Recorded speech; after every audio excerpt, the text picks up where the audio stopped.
옆 사람하고 인사하시겠습니다. 반갑습니다. 환영합니다. 잘 오셨습니다. 손도 잡아주시고 감사합니다. 고맙습니다. 우리 지난주에 이어서 우리 또 중국 몽골 우리 학생들 또 2층에 예배에 참석한 것 감사를 드립니다. 또 다니러 오신 여러 성도님들 감사를 드립니다. 또 오랜만에 얼굴을 뵙는 여러 성도님들도 감사를 드립니다. 오늘도 지지난주에 이어서 다니엘서를 통하여 말씀을 나누고자 합니다. 오늘 본문의 말씀은 바벨론 왕이 세운 금신상에 절을 하지 않다가 풀무불 속에 던져졌던 다니엘의 세 친구의 이야기입니다. 아마 주일학교 때부터 신앙생활을 했던 분들이라면 아마 이것을 그냥 그림으로 그리라고 해도 잘 그릴 만한 익히 알려진 말씀입니다.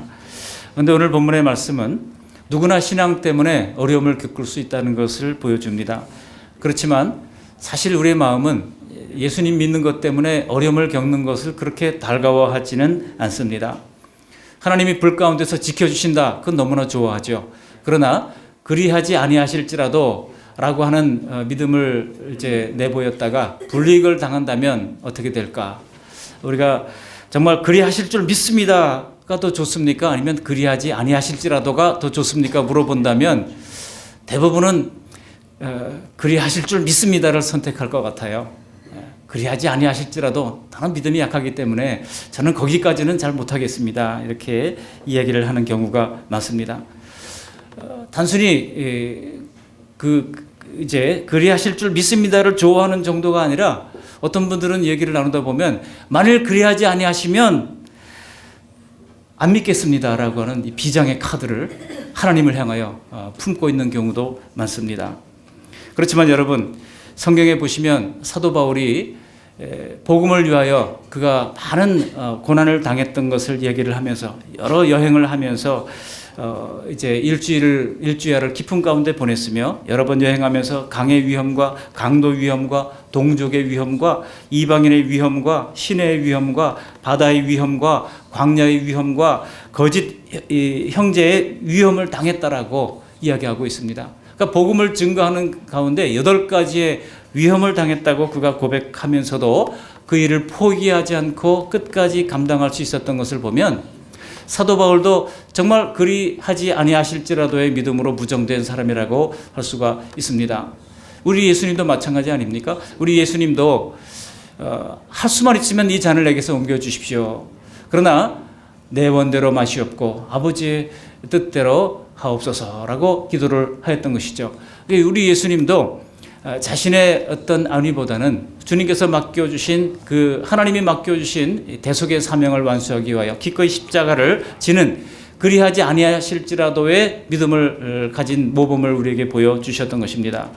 오늘 하나님은 먼 나라의 바벨론의 포로로 끌려온 세 청년이 보여준 믿음을 통하여 과연 진짜 믿음이 무엇인지 우리에게 가르쳐 주시고자 합니다. 오늘 말씀에 우리의 믿음을 비추어 보면서 더 진실하고 더 강한 믿음을 향해서 한 걸음씩 더 나아가는 우리 모두가 되시기를 바랍니다. 우리가 2주 전에 느부갓네살 왕의 꿈을 말씀을 드렸었죠. 기억나십니까? 기괴한 신상의 꿈을 꾸고 불안에 떨었던 그 느부갓네살 왕입니다. 그런데 오늘 본문에 보면 3장에 보면 이제 금으로 된 거대한 신상을 자기가 이제 실물 신상을 세우는 거예요. 2장과 3장이 신상으로부터 시작해서 신상으로 이어지고 있는 것을 볼 수 있습니다. 2장의 신상은 꿈에 나타난 신상이었고 3장의 신상은 그가 두라 평지에 세운 거대한 금신상입니다.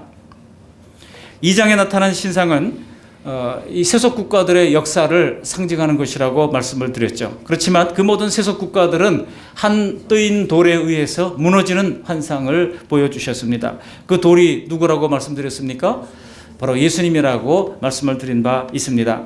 오늘 본문에는 그와 대조적으로 왕이 세운 실제 금신상을 보여주고 있는데 그 실제로 금신상은 하나님의 자리를 대신하는 신앙을 가로막는 모든 세속적인 것들을 상징하는 것이라 할 수 있습니다. 지금도 많은 그리스도인들이 신앙 때문에 박해를 받습니다. 400년 전 일본에 기독교가 들어왔을 때도 저 일본 후쿠오카 지역 또 일본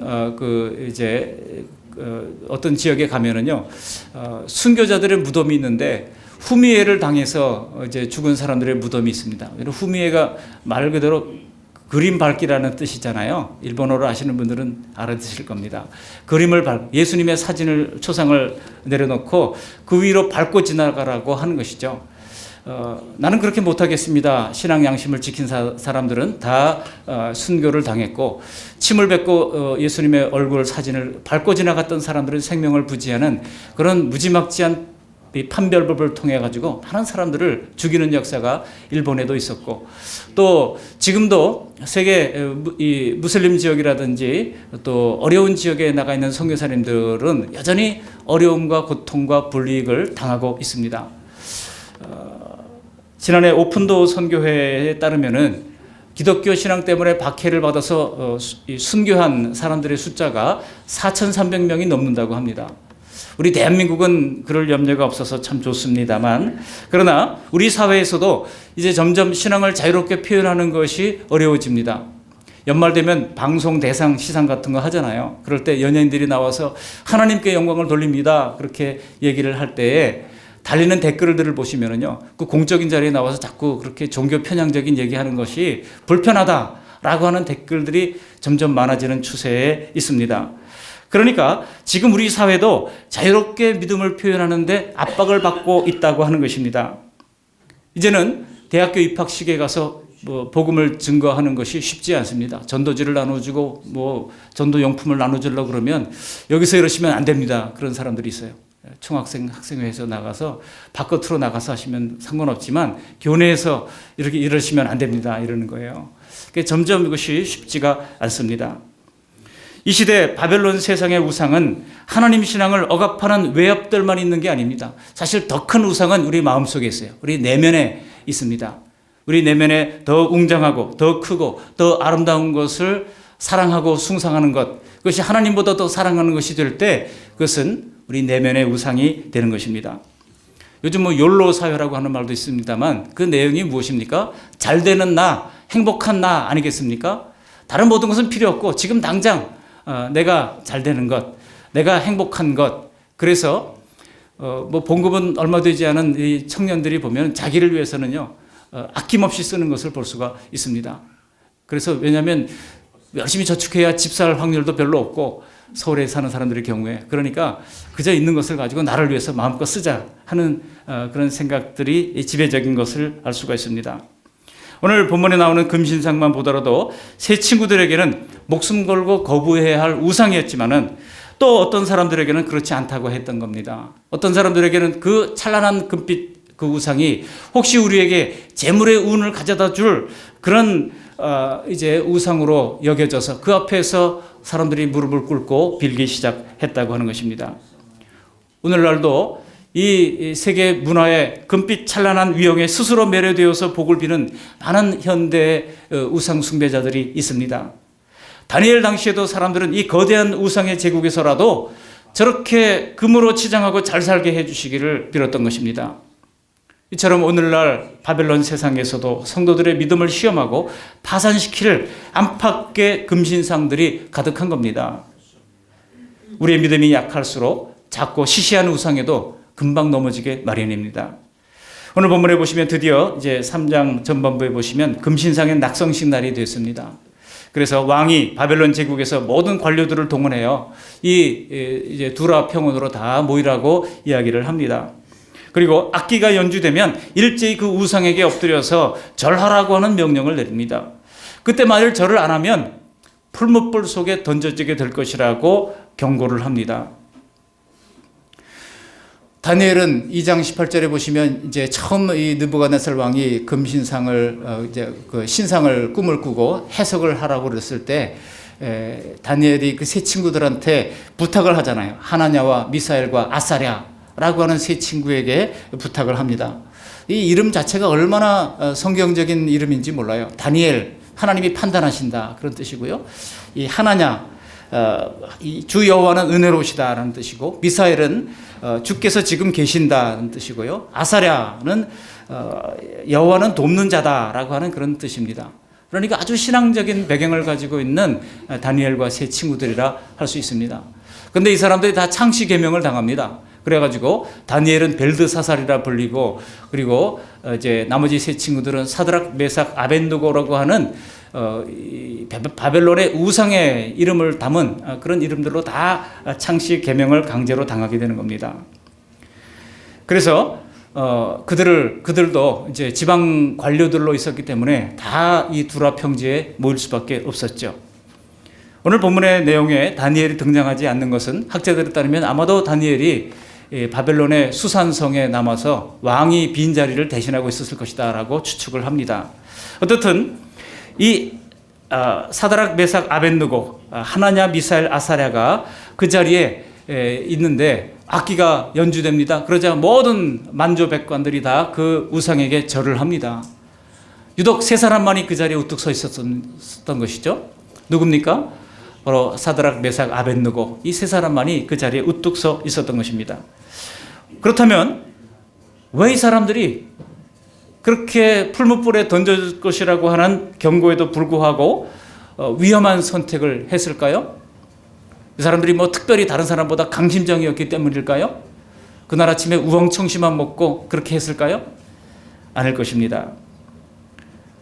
역사가들은 바로 당시의 이스라엘 문화에서 가장 중요했던 계명이 1계명과 2계명이라고 하는 것을 말하고 있습니다. 여러분 1계명이 무엇입니까? 나 외에 다른 신을 섬기지 말라는 것이고 2계명이 무엇입니까? 우상을 만들지도 말고 절하지도 말라는 거 아니겠습니까? 그러니까 1계명, 2계명을 사람들이 목숨보다도 소중하게 여겼다는 겁니다. 왜 그렇습니까?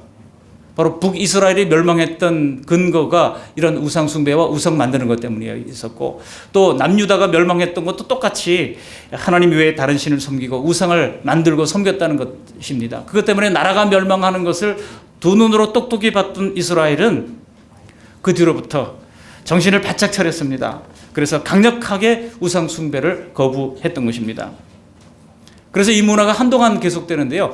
에스더에서 나오는 모르드게도 같은 사람도 하만이라고 하는 당시에 실세 권력자가 출근할 때 왕궁 문지기로 있었던 모르드게가 다른 문지기들은 다 그 앞에 절을 하고 엎드리는데 고개를 빳빳이 쳐들고 있는 겁니다.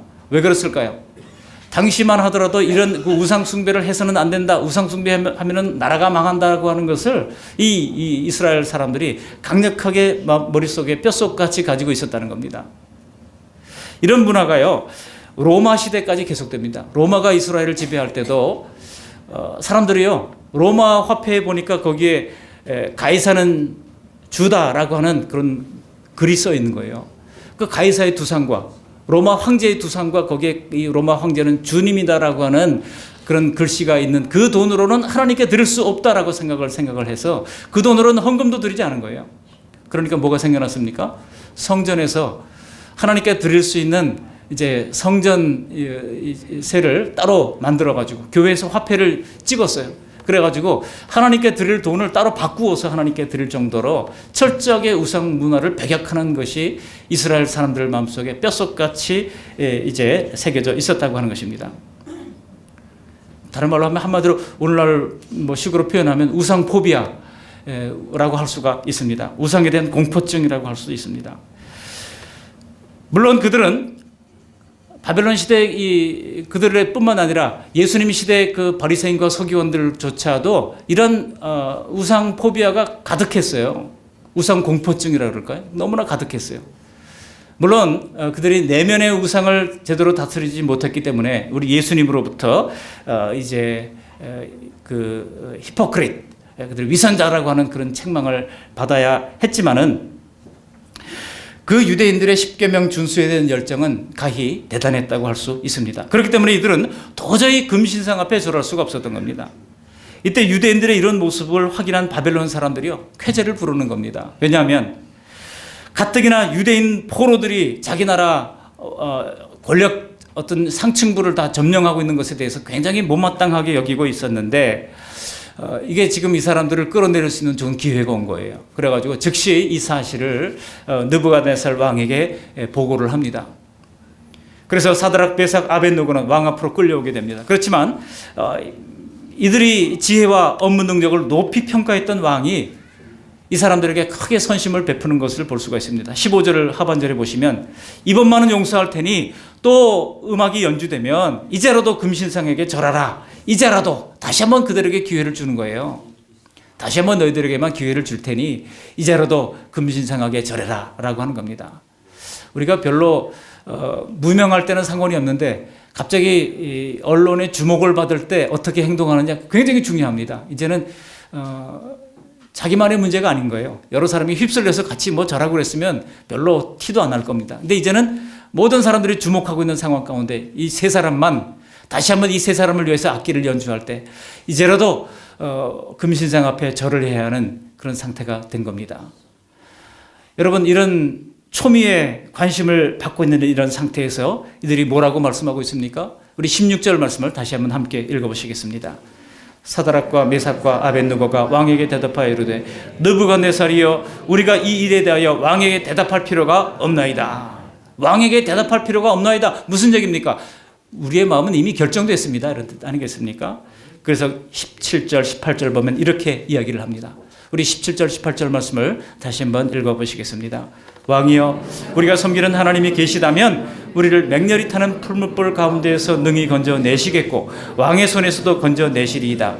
그렇게 하지 아니하실지라도 왕이여, 우리가 왕의 신들을 섬기지도 아니하고 왕이 세우신 금신상에게 절하지도 아니할 줄을 아옵소서. 우와, 어떻게 이렇게 할 수 있습니까? 이들의 이 담대한 모습에 정말 신앙인으로서 속이 다 후련해집니다. 속이 후련해지는 건 좋은데 이들은 이 일로 말미암아 어떻게 됩니까? 결국 세 친구들은 분노한 왕의 명령으로 말미암아 7배나 뜨겁게 한 풀물 속에 던져지게 되는 것입니다. 그렇다면 여러분, 오늘 이 말씀을 통해서 우리에게 주시는 하나님의 교훈은 무엇입니까? 제가 오늘 이 본문을 가지고 두 가지 키워드로 적용하면서 은혜를 나누고자 합니다. 첫 번째 키워드는 바로 선택이라고 하는 것입니다. 그리고 두 번째 키워드는 이 진짜 신앙 판별법이라고 하는 것입니다. 이 선택과 판별법, 이 두 가지 키워드를 가지고 말씀을 나누고자 합니다. 첫 번째로 선택입니다. 오늘 말씀은 우리에게도 우상에게 엎드릴 것이냐 하나님께 엎드릴 것이냐 선택하라고 묻고 있는 것입니다. 별로 실감을 못 느끼실지 모르지만은 우리도 사실 신앙을 위협하는 많은 제도들 속에서 살아가고 있습니다. 제가 잘 아는 분이 문교부에 이제 교과서를 편수하는 데 계시는 분이 계시는데요. 그분이 그런 얘기를 하는 겁니다. 교과서에 지도가 나오는데 그 지도에 이렇게 어떤 데는 이제 보면은 교회가 들어가면서 거기에 표시가 이제 들어가기도 하고 빠지기도 하고 막 그러는데요. 교회가 또 큰 건물이 들어오면 글씨가 들어오면서 그 밑에 있는 것들이 가리잖아요. 근데 이제 교회가 가리는 것에 대해서는 아무런 문제가 없는데 사찰이 한번 그렇게 글씨 때문에 가려지거나 그러면은요, 그 수분들이 막 찾아와가지고 얼마나 데모를 하는지 정신이 없다는 거예요. 그래서 항상 그걸 이분이 저 안수 집사님이거든요. 믿음이 좋은 분이신데 혹시 또 이 사찰을 가리지 않도록, 왜냐면 귀찮으니까, 힘드니까. 여러분, 우리나라는요 아직도 불교 국가로 이제 분류가 되는 그런 나라입니다. 그렇기 때문에 사실 많은 그 우리나라의 이제 나랏돈이요 불교 사찰 문화재 관리비로 들어가고 있는 거 여러분 아십니까? 교회로는 별로 오는 거 없어도 불교로는 굉장히 많은 막대한 금액이 들어가는 것을 알 수가 있습니다. 그러니까 우리가 별로 실감을 못 하실지도 몰라도 우리가 모르는 사이에 많은 그런 이제 신앙을 위협하는 그런 속에서 살아가고 있다는 것입니다. 그렇다고 뭐 아직 목숨을 걸 만한 정도는 아니더라도 당장 불이익이 뻔하다면 선택은 쉽지가 않다고 하는 것입니다. 지금도 D항공 같은 곳에서는요, 새 비행기가 들어오면 그 앞에 돼지머리 갖다 놓고 고사를 지낸다고 합니다. 그래서 다 같이 고사를 지내고 절하는데 그때 임원이라는 사람이 나는 기독교인이기 때문에 서서 기도하겠습니다라고 하면은 그게 쉽겠습니까? 사실 쉽지 않습니다.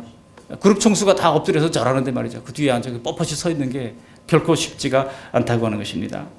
지금도 하루에도 몇 번씩 우상이냐 하나님이냐를 선택해야 하는 것이 우리 모두의 일상이 되고 있습니다. 우리가 믿음으로 산다는 것은 어느 쪽을 선택할 것인가, 어느 쪽에 엎드릴 것인가의 싸움입니다. 지금 바벨론의 우상은 사람들에게 두려움만 주는 게 아니에요. 우상 숭배한다고 해서 뭐 두려움만 주는 게 아닙니다. 사실 우상이 얼마나 사람들의 마음속에 매혹적으로 보이는지 모릅니다. 매력을 가지고 끌어들이는 거예요. 교회가 줄 수 없는 것들을 이 세상은 매력을 가지고 끌어들이는 것입니다. 보십시오. 교회에서 사람이 좋아하는 조언을 줍니까? 권력을 줍니까? 또 무슨 쾌락을 줍니까? 그러나 세상에는 그런 것들이 다 있습니다.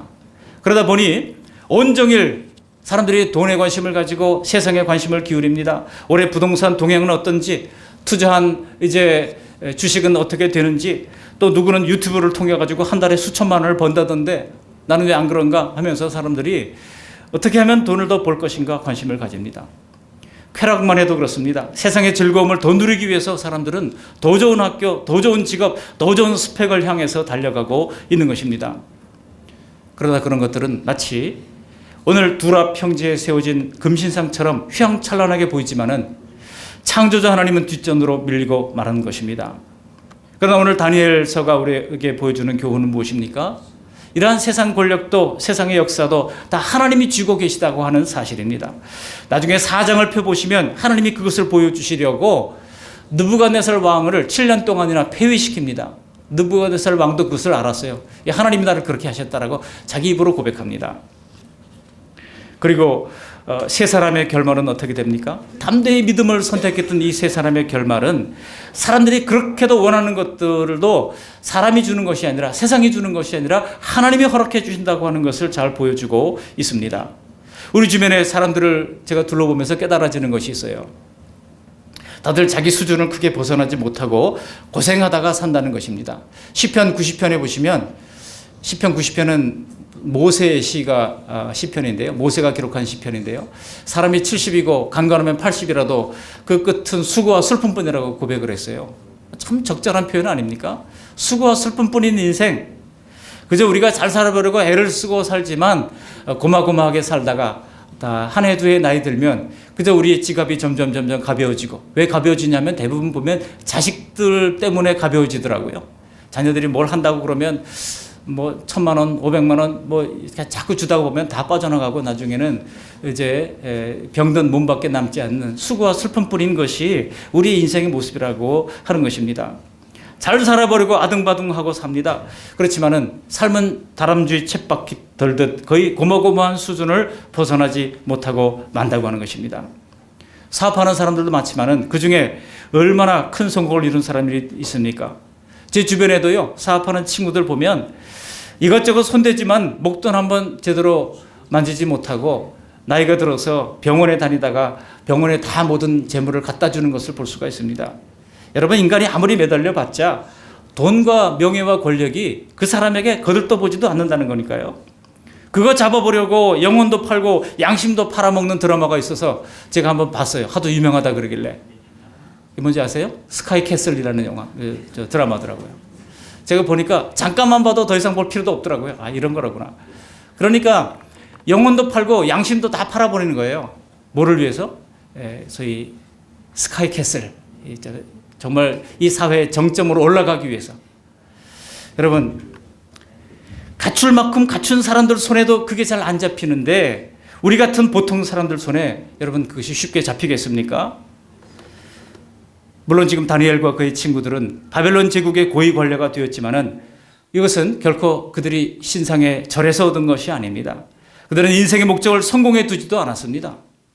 이들의 존재 목적은 다만 하나님을 경외하고 하나님만 섬기는 데 있었던 것입니다. 이런 믿음에 두려운 것이 무엇이 있겠습니까?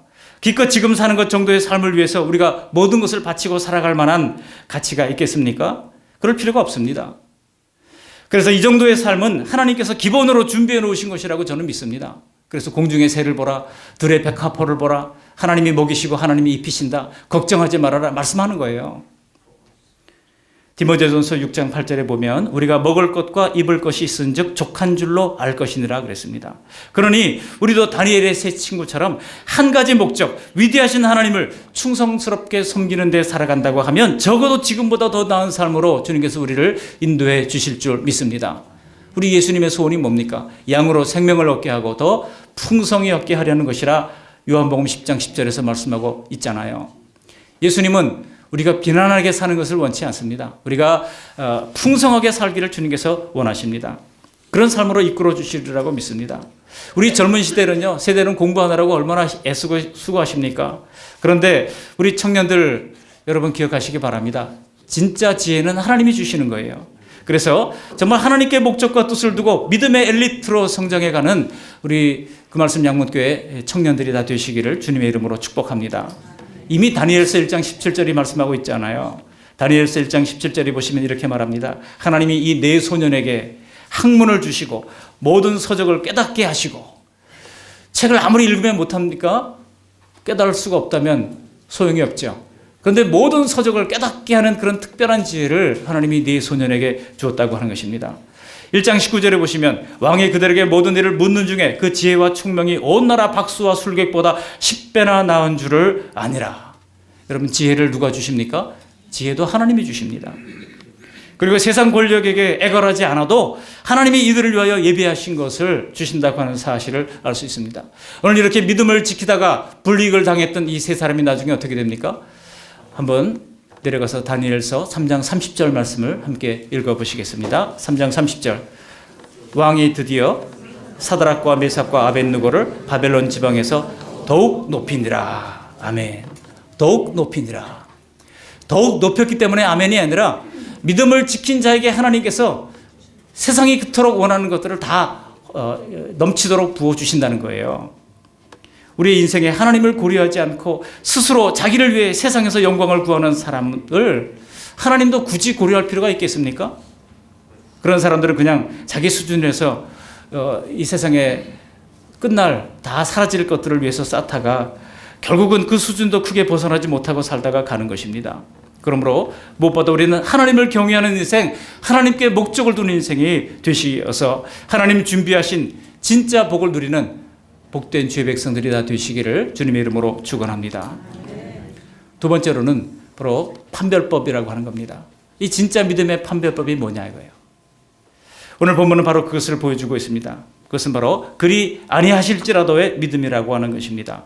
오늘 왕 앞에 끌려 나온 이 사드락, 메삭, 아벳느고가 무엇을 보여주고 있습니까? 우리를 불 가운데서 구해주지 않을지라도 왕이 신상이 아니라 오직 하나님께 엎드리겠다는 것입니다. 어떻게 그것이 가능했습니까? 바로 하나님을 진실하게 사랑했기 때문에 가능했던 것이라고 믿습니다. 진실한 사랑은 그렇게 해주어야만 하는 사랑이 아니에요. 그리 아니하실지라도 사랑하는 것입니다. 여러분, 우리가 사람들과 관계 맺을 때도 그래요. 연인 관계도 마찬가지입니다. 연인 관계도 내가 이렇게 해주어야만 유지되는 그런 연인 관계는 언제라도 깨어질 수 있습니다. 굉장히 위험한 것이죠. 성경이 부모를 공경하라고 하는 것은 그 부모가 남겨줄 유산이 많고 또 세상적으로 자랑스럽기 때문에 부모를 공경하라는 게 아닙니다. 비록 돌아가실 때 빚만 물려준다 할지라도 부모와 자식 간에는 계산이 안 되는 사랑이라고 하는 변수가 들어있는 것입니다. 우리가 그리 아니하실지라도 하나님을 믿고 있다면 그것은 우리가 하나님의 자녀이기 때문인 것입니다. 하나님을 믿는 것이 마음을 편안하게 해준다거나 하나님을 믿는 것이 복을 더 준다거나 하나님을 믿는 것이 종교가 없는 것보다 나아서가 아닙니다. 나를 존재하게 해준 그 창조주 하나님, 그분이 바로 나의 아버지가 되시기 때문입니다. 그래서 자신의 독생자를 아끼지 않고 우리를 위하여 내어주기까지 스스로 희생하신 하늘아버지가 되신다고 하는 사실입니다. 우리는 그것을 믿고 예수님의 피를 나누어 가진 진짜 하나님과의 영적 관계로 맺어진 부모 자녀가 된 것입니다.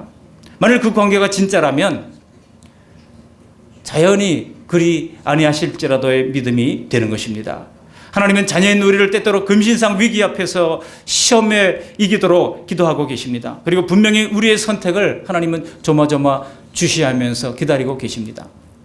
양심을 선택해야 할 때, 옳은 길을 선택해야 할 때 하나님은 저 믿음의 사람이 어떻게 선택할까? 하나님께서 우리를 조마조마 기다리시면서 이제 바라보고 계시다고 하는 사실입니다. 과연 그가 내가 당장 안 도와줘도 나를 선택할까? 사랑하는 성도 여러분, 모든 것을 가지시고 가장 높으신 하나님이 왜 우리의 선택을 원하고 계실까요? 그것은 하나님이 우리를 사랑하시기 때문입니다. 사랑하면 사랑받기를 기대하시고 또 사랑의 선택을 하기를 기대하는 것입니다. 우리 부모된 성도님들이 자식을 향한 부모 마음이 바로 이 하나님 아버지의 마음과 같다고 하는 것을 알게 됩니다. 자식에 대한 마음은요, 이성으로 통제가 잘 안 됩니다. 그래서 우리 마음이 정말 그냥 자기도 모르게 저절로 끌려가고 흘러가는 것입니다. 하나님이 지으시고 독생자의 피로 쓰시신 그 영적 자녀들에 대한 하나님의 사랑은 부모의 사랑을 능가합니다. 그래서 시편에 보면 내 부모가 이제 자식을 거역할지라도, 부모가 자식을 만족시켜 주지 못할지라도 하나님은 그 부모의 사랑을 초월하는 사랑임을 말씀하고 있는 것입니다. 사랑은 선택받기를 원하고 사랑한 사람들 앞에서 그 사랑이 확증되기를 바랍니다. 그래서 오늘 사드락 메삭 아벳느고가 하나님을 얼마나 높여들었습니까? 왕이 하나님 앞에서 한껏 코를 치켜들고 그를 위협하지만 그러나 그 왕의 코를 납작하게 만들어주는 겁니다. 15절 하반절에 즉시 너희를 맹렬히 타는 풀무불 가운데서 던져 넣을 것이니 능히 너희를 내 손에서 건져낼 신이 누구이겠느냐? 왕이 이렇게 얘기하잖아요. 그러나 그 권력자 앞에서 이 세 친구는 당당하게 하나님을 높여드리는 것입니다. 우리 17절 18절 읽었습니다만 다시 한번 읽어보시겠어요? 자꾸 읽어도 얼마나 은혜가 되는지 몰라요. 17절 18절 왕이여 우리가 섬기는 하나님이 계시다면 우리를 맹렬히 타는 풀무불 가운데에서 능히 건지내시겠고 왕의 손에서도 건져내시리이다. 그렇게 하지 아니하실지라도 왕이여 우리가 왕의 신들을 섬기지도 아니하고 왕이 세우신 금신상에게 절하지도 아니할 줄을 아옵소서. 아니할 줄을 아옵소서. 여러분 바로 이 순간 느부갓네살의 코가 납작해지고 하나님은 영광을 받으시는 것입니다. 과연 우리는 어떻습니까? 하나님이 돈에게 지시고 시시한 오락에 지시고 기독소리 한번 못 들으시고, 만약 우리가 하나님께 의뢰하면 하나님이 개입하면 한 방에 끝날 것을 내 힘으로 하려다가 밤새도록 밤잠을 못 자고 근심으로 밤을 새우면서도 하나님이 안중에 없다고 하면 우리의 인생은 의문의 일패를 당하는 것 아니겠습니까? 그러나 사람들 앞에서 하나님이 우리의 원칙이고 하나님이 우리의 최고의 목적임을 우리가 당당하게 보여드릴 때 하나님은 우리를 통해 영광을 받으시고 우리를 보호하기 위하여 뛰어내려 오시는 것입니다. 전혀 감사할 상황이 아닌데도 불구하고 여전히 하나님을 사랑하고 순종할 때에 하나님은 더 큰 영광을 받으시는 것입니다. 우리가 뭐가 잘 되고 사업이 잘 되고 뭔가 성공이 되고 또 자녀들이 잘 되고 그럴 때 하나님께 영광의 감사를 드리는 것도 하나님이 기뻐하시지만, 그리 아니할 때도 우리가 하나님께 영광을 돌리고 하나님을 선택한다면 하나님은 더 큰 영광을 받으신다고 하는 것입니다. 그것은 하나님이 받으실 영광이 부족해서가 아닙니다.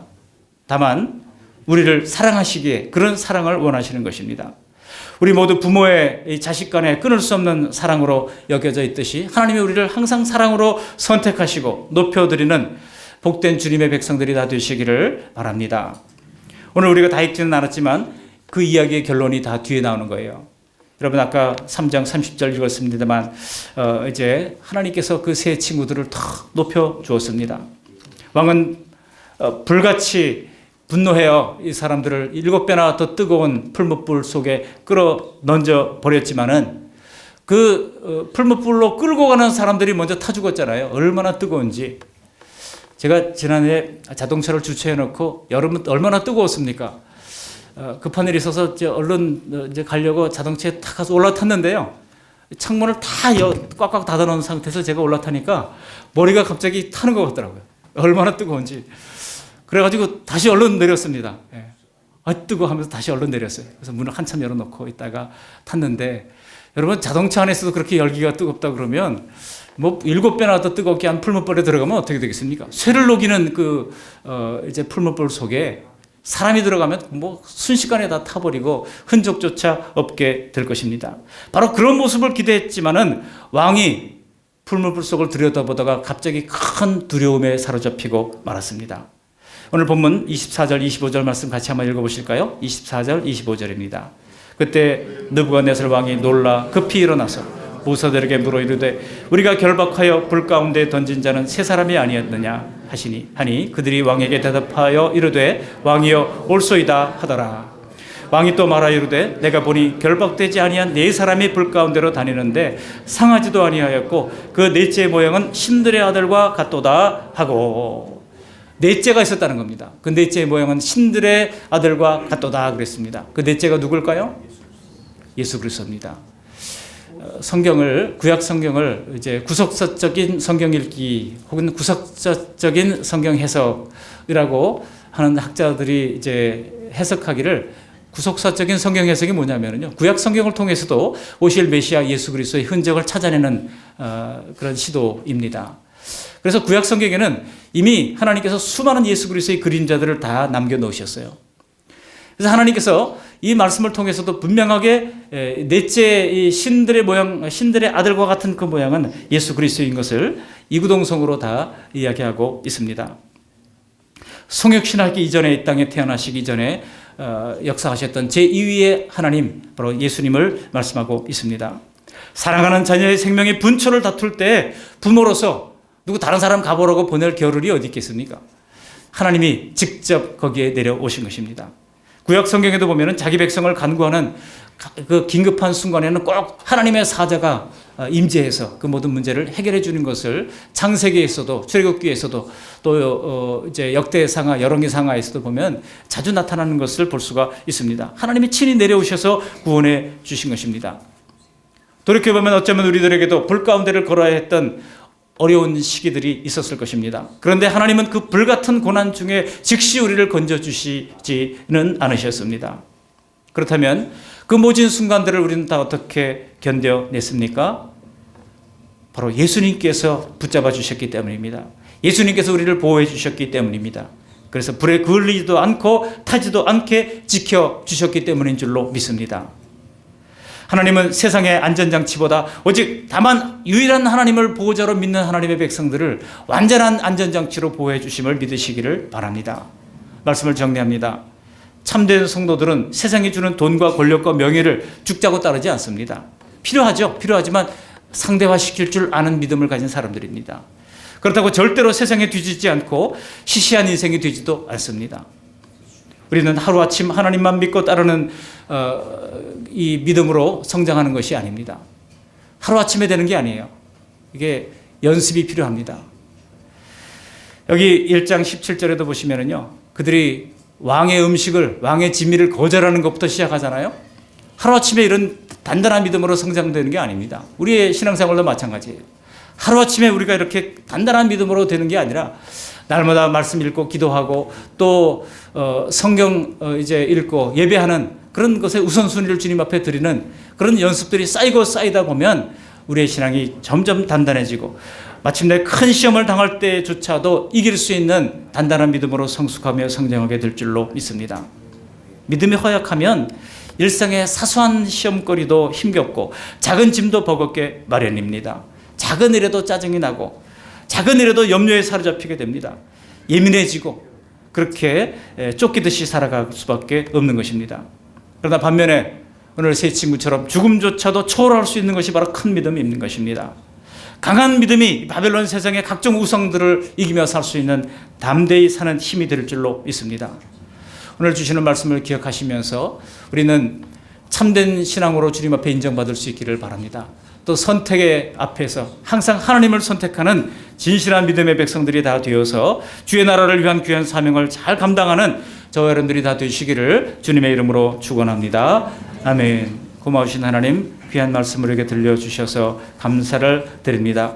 하나님 오늘 주신 말씀처럼 우리 앞에 놓인 선택 속에서 항상 하나님을 선택할 수 있도록 도와주시고 또 하나님을 선택할 때 주시는 하나님의 이기게 하시는 은혜를 체험할 수 있도록 도와주시며 참된 신앙의 판별 기준은 그리 아니하실지라도의 믿음을 인 줄로 알고 그렇게 해 주야만 하는 신앙에서 그리 아니하실지라도의 신앙으로 날마다 성장할 수 있도록 은혜를 베풀어 주시되 우리를 자녀로서 영적 자녀로서 인정해 주시고 영적 자녀로서 사랑을 표현하는 우리 자녀들을 귀하게 여기시는 그 하나님 앞에 우리의 믿음으로 하나님을 향한 사랑을 표현할 수 있도록 인도하여 주시옵시고 초월적인 보호를 체험하는 복된 주의 백성들이 다 될 수 있도록 은혜 베풀어 주옵소서. 우리 다 같이 합심해서 기도하겠습니다. 고맙고 감사하신 하나님 아버지, 날마다 귀한 주님의 말씀을 들려주셔서 감사를 드립니다. 오늘 우리가 익히 하는 하나님의 말씀을 통하여 우리에게